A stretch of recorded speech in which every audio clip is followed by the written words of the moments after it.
기도하겠습니다. 오늘 우리에게 주시는 하나님의 말씀은 사무엘상 30장 21절에서 25절 말씀입니다. 사무엘상 30장 21절에서 25절 말씀, 구약성경 460면에 있습니다. 제가 봉독하겠습니다. 다윗이 전에 피곤하여 능히 자기를 따르지 못함으로 부솔 시내에 머물기 한 200명에게 오매 그들이 다윗과 그와 함께한 백성을 영접하러 나오는지라. 다윗이 그 백성에게 이르러 문안하매 다윗과 함께 갔던 자들 가운데 악한 자와 불량배들이 다 이르되 그들이 우리와 함께 가지 아니하였은즉 우리가 도로 찾은 물건은 무엇이든지 그들에게 주지 말고 각자의 처자만 데리고 떠나가게 하라 하는지라.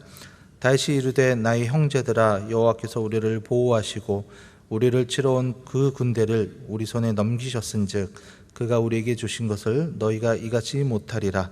이 일에 누가 너희에게 듣겠느냐? 전장에 내려갔던 자의 분깃이나 소유물 곁에 머물렀던 자의 분깃이 동일할지니 같이 분배할 것이니라 하고 그날부터 다윗이 이것으로 이스라엘의 율례와 규례를 삼았더니 오늘까지 이르니라. 아멘. 이솝 우화에 이런 이야기가 있습니다. 한 번은 사자, 그리고 나귀, 그리고 여우, 이 셋이 친구가 되어서 사냥을 하러 갔습니다. 많이 잡았어요. 포획물을 가득 이제 모아놓고 사자가 나귀에게 이걸 공평하게 네가 분배를 해봐라 명령을 했습니다. 그러니까 나귀가 그 말을 듣고 그 많은 노획물을 정확하게 3등분을 했어요. 그리고는 원하는 대로 선택을 하십시오 이렇게 이야기를 했습니다. 이 말을 듣고 사자가 아주 대노, 화가 많이 나가지고는 당장에 나귀를 물어서 죽이고 말았습니다. 그 자리에서. 이번에 사자가 여우에게 말했습니다. 네가 한번 공평하게 분배를 해봐라. 눈치가 빠른 여우는 많은 그 포획물 먹잇감들 거의 대부분을 마치 산처럼 사자의 몫으로 만들어 놓고 자기 몫은 아주 작게, 너무도 작게, 누가 봐도 작게 이렇게 만들었어요. 그랬더니 사자가 흐뭇하게 미소를 지으면서 너는 도대체 누구에게서 이렇게 공평한 분배법을 배웠는가? 그러자 여우가 네, 바로 조금 전에 그 나귀가 저에게 충분한 교훈을 주었습니다 이야기를 했답니다. 여러분, 오늘날도 우리 현대사회에서 늘 문제가 되는 것은 바로 이것입니다. 소득, 그리고 이것을 어떻게 분배할 것인가, 소득과 분배의 문제입니다. 이게 뉴스를 늘 타는 종종 그런 것 같아요. 며칠 전에도 어디 파업이 있었죠. 무슨 노조 파업을 보면 다 핵심적인 내용은 이거 아닙니까? 한쪽에서는 분배가 이거 공평하지 못하다, 더 달라, 더 나누어라 라고 아우성이고, 또 다른 한편에서는 안 내놓으려고 또 애를 쓰고 이러다 보니까 갈등이 생기고 충돌을 할 수밖에 없죠. 그런데 이런 건 비단 어떤 회사, 직장 여기에서만 해당된 문제도 아니에요. 보면 어떤 경우에는 유산 문제, 재산 상속 이것 때문에 가족 안에서 또 얼마나 갈등이 심해집니까? 이걸 해결 못하면 결국은 참 볼성사납지요. 한 가족인데 법정까지 가서 법정에서 고소하고 고발하고 법정 다툼을 벌이고, 근데 그것만 또 아니에요. 더 심한 경우는 부모님이 돌아가셨는데 돌아간 그 장례식장에서 유산 문제, 상속 문제를 가지고 소리를 지르면서 마치 목숨 걸고 싸우는 것처럼 이런 경우도 있어요. 참 이건 소득과 분배의 이 문제가 얼마나 이게 민감한가 모든 사람들에게 그걸 여실히 보여줍니다. 자, 그렇다면 여러분, 우리 성경은, 하나님은 이 소득과 분배에 관해서 무엇을 말씀하시는가? 오늘 성경에 등장하고 있는 인물은 그 위대한 믿음의 사람 다윗입니다. 지금 다윗의 이 상황이 좀 어려워요. 좀이 아니고 많이 어려워요. 지금 정치적인 망명 그 상태입니다. 이스라엘의 아주 오랜 전통적인 적대 국가가 블레셋이거든요. 그 블레셋 사울 왕에게 하도 쫓기다 보니까 그 블레셋의 왕 아기스에게 자기 몸을 의탁한 그런 상황입니다.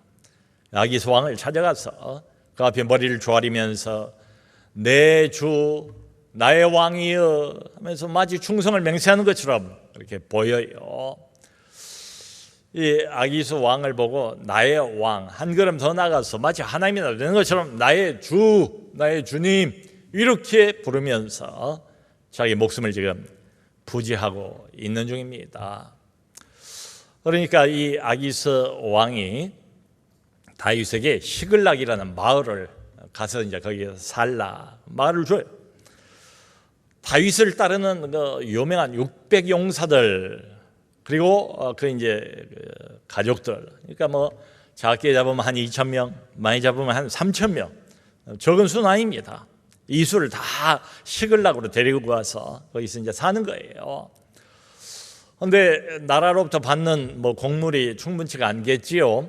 다윗이 거기 살면서 종종 옆에 있는 이방 민족들, 성경을 보면 그술, 기르스, 아말렉 이런 데를 쳐서 빼앗아 오기도 하고 뭐 거기까지 이해가 가요.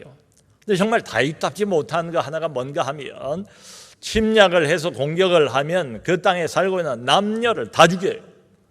그 관대하고 너그러운 다윗 답지가 않아요. 왜 이러는가 하면 아기스 왕이 종종 다윗에게 물어봐요.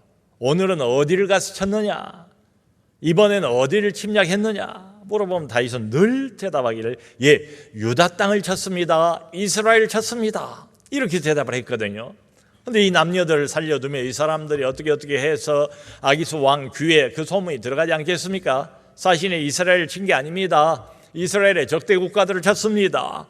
그러면 당장의 아기스 왕의 의심을 사기 마련이고 이 뭐 나라에 더 이상 있기가 어려워요. 그래서 다 죽인 겁니다.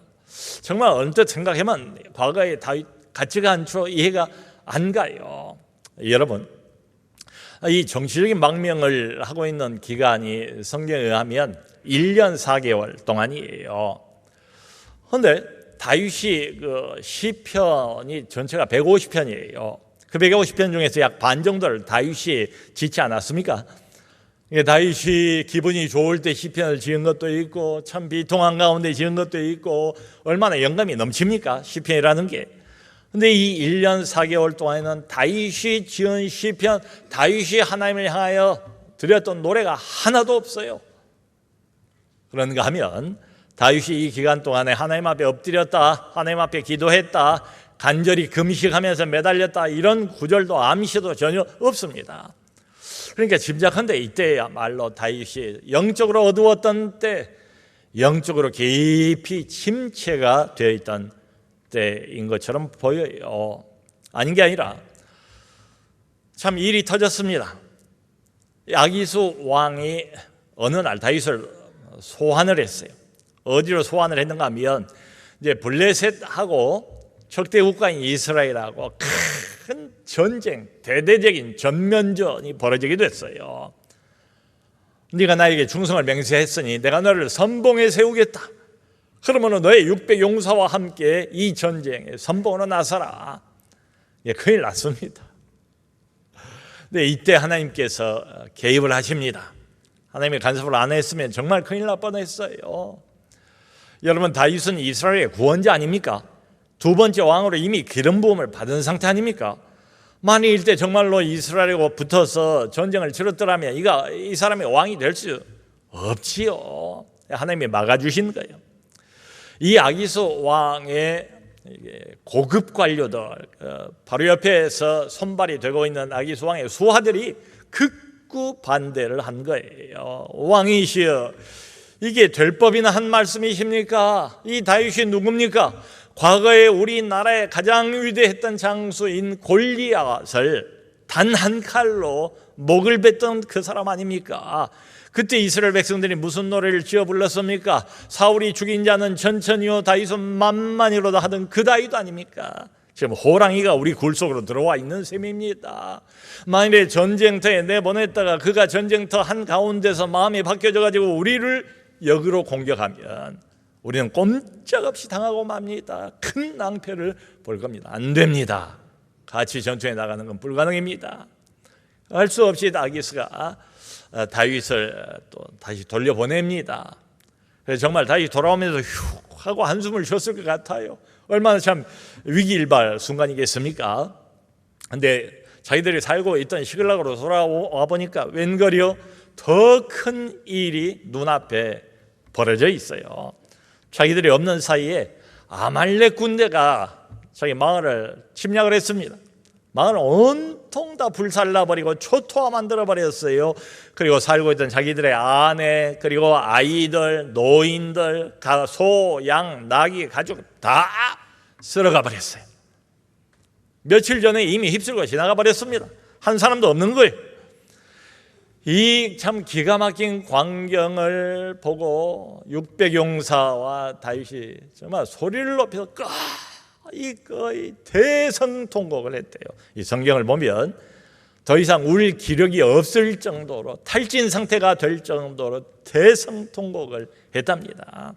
그리고 또 결론이 뭔가 하면 600용사 다윗의 정예부대죠. 갑자기 돌을 들더니 다윗에게 달려들어서 다윗을 죽이려고 들었다는 거예요. 여러분 그 심정을 한번 헤아려 볼 수 있지 않습니까? 이 사람들은 지금은 어려워도 다윗을 따라 다니다가 나중에 다윗이 왕이 되고 다시 우리의 조국으로 돌아가면 그때 우리도 뭔가 나라를 위해서 한몫할 수 있을 거야. 이런 기대들을 안고 지금 다윗을 따라왔거든요. 근데 이게 뭡니까 도대체? 자기 나라하고 대대적인 전투, 그것도 선봉에 서가지고 싸울 뻔하지 않았나요? 그리고 이게 뭡니까? 그토록 아끼고 사랑했던 그야말로 큰 위로가 되었던 자기 가족들, 자기 아내, 자기 아이들, 부모님들 다 하루아침에 그냥 사라져버렸어요. 그러니까 이 상실감, 이 낙심, 그러니까 이성을 잃어버린 거예요. 갈 때까지 간 겁니다. 너 죽고 나 죽자입니다. 오죽하면 자기들이 따르던 주군인 다윗을 죽이려고 들었을까요? 여러분 그런 것 같아요. 참 어려울 때는 우리도 어려울 때가 있잖아요. 어려움이 한꺼번에 몰려와요. 한두 개 어려움이 아니라 동시다발적으로 어려움이 물밀듯이 밀려오는 경우가 있습니다. 또 이렇게 문이 막히면 지금 다윗처럼 어느 한쪽 문만 닫히고 나머지 세 방향으로는 문이 열리고 이런 게 아니라 사방팔방의 문이 한꺼번에 다 닫혀버려. 지금 다윗의 상황이 꼭 그런 거예요. 사실은 여기까지 이 지경까지 오게 되는 것은 다윗의 불순종이 크게 한몫을 했습니다. 이 앞에 보면 사무엘상 22장에 하나님께서 선지자 갓을 보내세요. 다윗에게 아무리 어려워도 유다 땅을 떠나지 말라. 하나님이 보호하시니까, 하나님이 함께 하시니까 사울에게 쫓기고 있지만 유다 땅을 떠나지 말라라고 메시지를 전해요. 네, 여러분 다윗이 그 말을 안 듣습니다. 불순종한 거예요. 그러니까 지금 1, 2년 쫓겨다녔으면 참을만 합니다. 근데 10년 지금 그 이상의 세월을 계속 쫓겨다닙니다. 저 자기 혼자의 목숨도 아니에요. 600명, 2000명 그 이상 다 이 식솔들, 이 목숨들 자기가 다 책임을 져야 됩니다. 그러니까 쫓겨 다니는 이 세월이 너무 길어지는 거예요. 그러니까 다윗이 그냥 지쳐버린 겁니다. 언제 죽을지도 모르겠어요. 사울이 언제 또 갑자기 나타날지도 모르겠어요. 한편으로는 두려움, 한편으로는 몸도 마음도 탈진 상태. 여러분 그렇지 않습니까? 어떤 큰 어려운 일을 이겨보려고 가전제를 다 씁니다. 그런데 상황은 조금도 바뀌어지지가 않습니다. 스트레스는 계속 쌓이고 쌓여서 도무지 감당할 수가 없습니다. 그러면 누구도 장사 없을 거예요. 우울증이 오든지 공황장애를 경험을 하든지 이렇게 될 겁니다. 그러니까 이 사람 다윗이 믿음이 없는 게 아니잖아요. 하나님의 사람 아닙니까? 믿음의 사람 아닙니까? 그 출중한 믿음을 우리가 성경 여기저기서 많이 보지 않습니까? 근데 지금 이 순간 너무도 큰 어려움과 시련, 고통의 세월이 너무 길어지는 거예요. 그러니까 몸도 지치고 마음도 지치고 영혼도 지치고 하나님을 잠깐 잃어버린 거지요. 현실의 무게 너무 커요. 그 사람이 믿음이 없는 게 아니에요. 믿음이 있습니다. 그런데 너무 오랫동안 현실의 무게, 부담을 견디지 못하다 보니까 지금 시험에 빠진 거지요. 일전에 우리 교단에서 존경을 받는 어떤 목사님 은퇴식이 있었습니다. 참 이분을 보면 항상 조용하지만 아주 단단해 보인, 참 부드러우면서도 뭔가 중시 꿋꿋하게 서 있는 그런 목사님으로 보였어요. 후배 목회자들에게 많은 존경을 받고 참 목회도 덕스럽게 잘했습니다. 잘 마쳤어요. 그래서 그분의 은퇴식 날 저도 이제 참석을 했습니다. 근데 그분의 은퇴식 마지막 고별 인사를 하시면서 참 깜짝 놀랄 만한 말씀을 하세요. 뭐라고 이야기를 하시는가 하면, 여러분 그동안 저를 이렇게 지지해 주시고 또 위에서 기도해 주신 건 너무 감사합니다. 근데 한 가지 고백할 게 있습니다. 지난 10년 동안에 저는 날마다 수면제를 복용해 왔습니다. 제가 처음에는 제 귀를 의심했습니다. 일은 해야 되고 잠은 안 오고 불면에 시달리고 어쩔 수 없이 의사 처방을 받아서 수면제를 복용했습니다. 7년을 복용하고 나니까 의사가 말하기를, 목사님 더 이상은 안 됩니다. 건강을 위해서 강력하게 권유를 했습니다. 근데 3년이 더 남지 않았습니까? 일은 해야 되지 않습니까? 잠은 자야 되지 않습니까? 어쩔 수 없이 우리나라에서 가장 권위가 있다는 의사 선생님을 찾아뵙고 사정을 말씀드리고 조언을 구했습니다. 근데 그 선생님이 그러면 딱 3년만 더 드시고 끊으시는 걸로, 그렇게 해서 제가 지난 3년 도합 10년을 수면제를 복용해 왔습니다. 오늘 제가 은퇴하는 날입니다. 이제는 목회 다 끝났습니다. 이제는 해방입니다. 그러므로 오늘부로 저는 이 수면제도 끊습니다 라고 말씀을 하시는 거예요. 참 그 이야기를 아래에서 들으면서 여러 가지 생각이 왔다 갔다 했어요. 근데 한편은 참 고마운 생각, 감사한 생각이 들더라고요.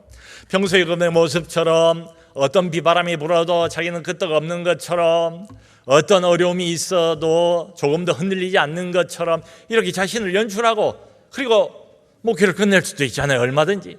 근데 자신의 성도들 앞에서, 많은 후배 목회자들 앞에서 이런 말을 해준다는 게 참 고맙고, 그분의 그 솔직한 자신의 연약함을 드러낸 거잖아요. 어찌 보면 자기 치부를 지금 그대로 보여주는 것 아닙니까?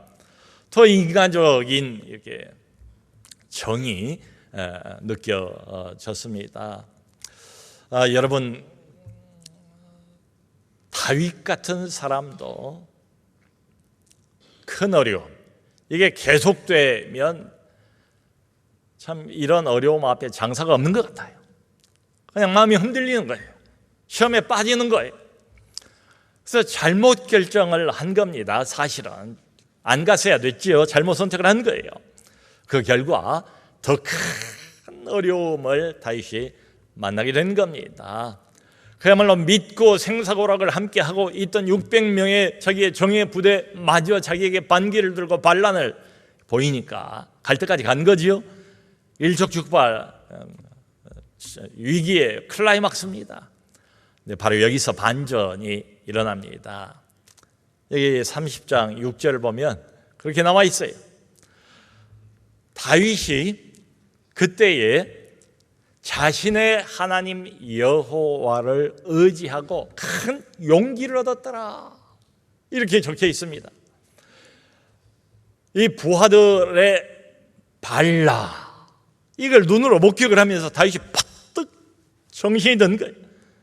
그동안 영혼이 잠들어 있었는데, 영혼이 하나님을 향해서 눈을 감고 있었는데, 이게 위기 일발, 일촉즉발의 이런 상황을 맞닥뜨리게 되자 다윗의 정신이 돌아왔어요. 영혼의 눈이 띄어졌어요. 그리고 하나님을 바라보면서 다윗이 물어봅니다. 그 장면이 나와요. 제사장에게 에봇을 가져오라. 에봇은 하나님의 뜻을 묻는 거거든요. 하나님에게 정식으로 물어보. 그 전에 이런 이야기가 이런 암시가 없어요. 하나님께 뭘 정식으로 물어본 적도 없는 것 같아요. 하나님, 이 아말렉 군사들을 지금 죽여가면 따라잡을 수 있겠습니까? 물어봅니다. 근데 하나님께서 반드시 따라잡을 것이고 빼앗기던 모든 것을 다 도로 찾아올 것이다 라고 약속을 해주세요.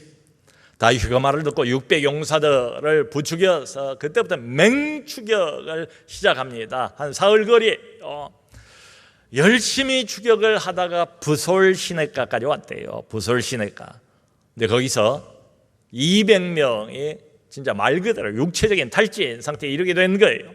이 사람들은 다 장정들입니다. 싸움에 능한 사람들이 용사들입니다. 그러니까 마음은 끝까지 가고 싶은데, 자, 블레셋과의 전투 현장에서 시글락까지 오는데 사흘 거리입니다. 걸어서 꼬박 사흘을 와서 도착을 했고, 벌어진 정말 잠담한 광경에 탈진 상태에 이를 때까지 울었고, 몸과 마음이 다 지쳐버린 상태에서 또 맹추격을 시작을 해서 여기까지 온 거예요. 정말로 200명은 더 이상 가지를 못해. 다윗이 모든 물건들을 거기다 맡기고 몸을 가볍게 하고 나머지 400명만 데리고 계속 아말렉 군사들을 추격을 합니다. 새벽에 도착을 해요. 가보니까 참 가관이에요. 이 아말렉 군대들이 시글락만 노략질을 한 게 아니에요. 다니면서 이 마을 저 마을 많은 노략물들을 얻고 자신들의 승리에 취해 있어요. 밤새도록 먹고 마시고 춤추고 만취 상태, 완전히 해이해져 있고 완전히 방심하고 있는 그런 상태에 놓여 있는 것을 발견을 했습니다. 다윗이 새벽부터 그날 저녁 때까지 손에서 칼을 놓지 않고 이 400명이 완전히 그 아말렉 군대 전체를 다 도륙을 해버립니다. 그냥 통쾌하게 복수를 하는 거지요. 성경을 보면 겨우 그 많은 군대들 중에서 400명만 걸음아 나 살려라 하고 낙타를 타고 나귀를 타고 도망을 갔대요. 참, 여러분, 얼마나 큰 승리 아닙니까? 빼앗겼던 모든 아내들, 자녀들, 어른들, 그리고 빼앗기던 모든 가축들, 거기에 더해서 아말렉이 여기저기 노략질을 했던 많은 이 전리품들 다 가지고 다시 돌아오는 겁니다. 금이 환영하는 거예요. 돌아오는데 여기 보면 22절에 그 군사들이 앞장서서 이렇게 노래를 하는 겁니다. 이것은 다윗이 빼앗은 전리품이요, 이것은 다윗이 승리해서 얻은 전리품이요, 이렇게 환희에 겨워서 선전을 하면서 외치면서 돌아오는 장면이 여기 기록이 되어 있어요. 여러분, 바로 이 사람들이 바로 며칠 전만 해도 다윗에게 돌을 들고 덤벼들었던 그 사람들 아닙니까? 그러니까 이런 것 같아요. 내가 따르고 있는 리더가 나에게 뭔가 좀 유익을 주고 따라다니면 이득이 있겠다 싶으면 머리를 조아려요. 그런데 아무리 따라다녀봐도 이득은커녕 손해만 보겠다, 따라다니다가 내 인생 거덜나겠다 싶으면 또 돌을 듭니다. 참, 이런 거 보면 우리가 사람들하고 함께 협력도 하고 함께 손도 잡고 일도 해야 되지만 궁극적으로 사람이라는 존재는 그 누구를 막론하고 믿고 의지할 때상은 못 되는 거지요. 그래도 이렇게 승리를 했습니다. 돌아옵니다. 여기 부솔 시내가에 200명은 얼마나 반가웠겠습니까? 자기들 대신해서 이렇게 승리를 거머쥐고 돌아오는 이 사람들, 참 쌍수를 들고 환영을 하는 거지요. 자, 그런데 문제는 그 다음입니다. 그게 이제 오늘 본문이에요. 이 돌아온 400명들 중에 성경 기록에 보면 악한 자들 일부가 있었고, 그리고 불량배들이 있었대요. 그러니까 여러분, 이 600명이라는 게 전국 각지에서 못 살겠다, 나라를 한번 바꿔보자, 그런 심산을 가지고 다윗에게 왔던 사람들이, 다윗과 함께 그 거룩한 뜻을 같이 하고자 하는 진정한 용사들도 많이 있었겠지만, 그 중에는 떠돌아다니다가 불량배들, 요즘으로 치면은 그저 깡패 족속들이죠. 이런 사람들도 일부가 있었어요. 바로 그 사람들입니다. 그 사람들이 문제입니다. 뭐라고 말하는가 하면, 우리가 탈취한 이 많은 전리품을 이 200명하고 나누는 것은 공평하지 못합니다. 이 사람들은 우리와 같이 가지도 않았습니다. 목숨을 걸고 싸우지도 않았습니다. 피 한 방울 흘리지 않고 땀 한 방울 흘리지 않고, 그리고 굿이나 보고 떡만 먹는, 이건 공평한 분배가 아니지 않습니까? 그러므로 이 사람들에게는 그저 자기들의 아내와 자식들만 돌려주고 전리품은 그 무엇이든지 안 주는 것이 옳습니다 라고 다윗에게 호소를 한 거예요. 여러분 어떻게 생각하십니까? 그 일반적으로 상식적으로 보면 이 사람들 말이 맞지요? 논리적이지요? 그러니까 한마디로 말하면 공과 사를 우리 구별을 합시다. 공은 공이고 사는 삽니다. 이런 거예요. 그러니까 일한 만큼만 보상을 받는 게 이 땅, 이 세상에서의 분배 원칙 아닙니까? 소위 말하는 인과응보 말이에요. 콩 심은 데 콩 나고 밭 심은 데 밭 나고, 노력을 하면 땀을 흘리면 땀을 흘리고, 노력을 하는 그만큼 대가로 돌려받는 게 그게 맞잖아요. 여러분, 이게 세상의 원리입니다. 이게 바로 직장의 원리라고 할 수 있어요. 이게 바로 월급의 원리이기도 해요. 안 그렇습니까? 일한 만큼 월급을 받아야지, 일을 별로 하지도 않았는데 월급은 2배, 3배로 받으면 이거 공평하지 못한 것 아닙니까? 이 사람들 말이 세상 원리를 따라서 하는 하소연이지요. 이 말이 틀렸다고 누가 말하겠습니까? 자, 그런데 한 가지를 놓치고 있습니다. 그게 뭔가 하면, 세상 원리는 그렇습니다. 그런데 은혜의 원리를 세상은 몰라요. 은혜의 개념을 세상은 가지고 있질 않아요. 그런데 지금 이 공동체는 특별한 공동체 아닙니까? 하나님이 세운 공동체 아닙니까? 하나님이 세상에서 빼내서 따로 세운 특별한 사람들의 무리 아닙니까? 이게 교회 아닙니까? 구약의 교회 아닙니까? 거기는 늘 하나님의 공동체 안에서는 뭐가 작용을 하는가 하면, 인과응보가 아니에요. 세상 원리가 아니에요. 한 것만큼만 보상을 받는다, 이 원리가 아니에요. 은혜의 원리가 지배를 합니다. 여러분, 성경 보면 바울이 그런 참 노래를 하고 있지 않습니까? 로마서에서 아무것도 행한 것이 없는데도 구원을 받은 자의 행복함, 그 기쁨에 대해서 바울이 길게 이야기를 하고 있지 않습니까? 이 원리가 사실은 성경 처음부터 아브라함 때부터 나타나고 있는 것 아닙니까? 여러분, 우리가 하나님 앞에서 뭔가를 제대로 행해서 하나님으로부터 구원을 받았나요? 그게 아니지요. 그저 미운 짓만 했습니다. 죄만 저질렀습니다. 그럼에도 불구하고 하나님께서 은혜로 우리를 구원하셨잖아요. 이게 은혜의 원리예요. 다윗이 그런 부하들을 보면서 여기 보면 이렇게 타일러요. 이제 23절입니다. 나의 형제들아, 나의 형제들아. 그러니까 지금 뭔가 이 사람들이 착각을 하고 있어요. 하나는 알고 더 중요한 다른 건 놓치고 있어요. 세상 원리만 지금 주장하는 거예요. 은혜의 원리는 지금 까먹고 있어요. 그 사람들 대놓고 막 정죄를 하고 뭐 이러지는 않습니다. 다윗이 어차피 생사고락을 함께 해야 되는 동지들 아닙니까? 그러니까 가르치는 거예요. 깨우치는 거예요. 애정을 담아서 부르는 겁니다. 나의 형제들아, 나의 형제들아 하면서 설명을 해줘요. 하나님께서 우리를 보호하셨다. 하나님께서 아말렉 대군을 우리 손에 붙이셨다. 그러므로 오늘 이 승리는 우리의 승리가 아니다. 바로 하나님의 승리다. 오늘 우리의 승리는 바로 하나님이 주신 것이다. 자칫 잘못하면 이스라엘과 전쟁을 벌였을 판입니다.